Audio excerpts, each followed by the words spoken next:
Even though many people did not and still do not understand how a picture of the Campbell soup can or a series of repeated images of Marilyn Monroe, flowers, or dollar signs is considered art, Andy Warhol fed off of that confusion, and it served as the purpose behind his work, to make the viewer stop and think about the piece rather than to just gaze at it, make comment on how pretty it looks, and then walk away to look at another piece of art.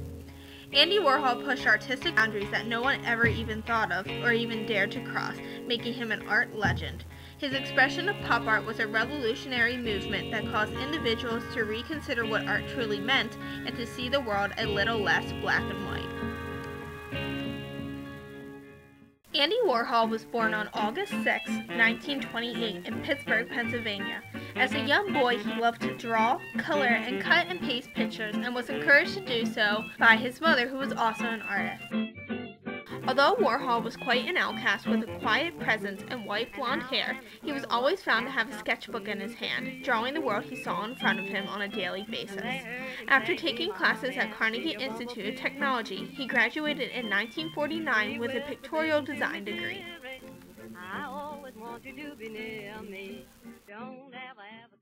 During Warhol's college years, he discovered the blotted line technique, which would result as an image of irregular lines in organic art forms.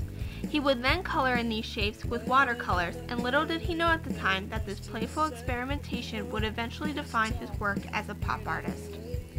In the 1950s, after Warhol moved to New York, he began earning a reputation for using this technique, which would eventually lead to silkscreening that would be used in commercial advertisements.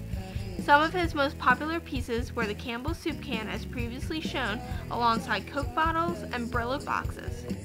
Andy Warhol had many famous followers who loved his work and his caring, eccentric personality.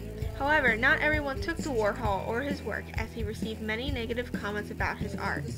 Many people could not fathom why Warhol's pieces were considered art, as the world had established Renaissance paintings and Impressionism as the definition of art.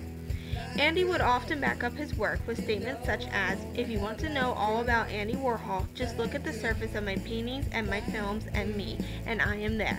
There's nothing behind it." People were so confused by Mr. Warhol's work that it actually intrigued the viewer to continue looking at the piece, which is what a great piece of art truly does.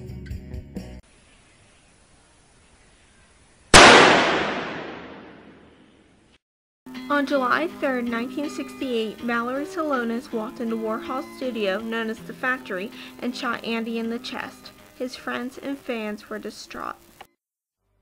It's a terribly shocking blow for us. He was a man we can only consider to be in the midst of life. You know, he's there around us all the time. We see him and we know him and we talk to him and we feel his presence. He has a kind of magic presence, and that's partly why this kind of circumstance could have occurred. People were attracted to him. He kind of magical presence about him, a kind of sweetness and light that emerged from his character in all its shyness.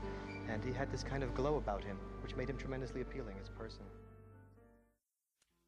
Luckily, this shot did not kill Warhol, but stunted his artistic motivation for some time.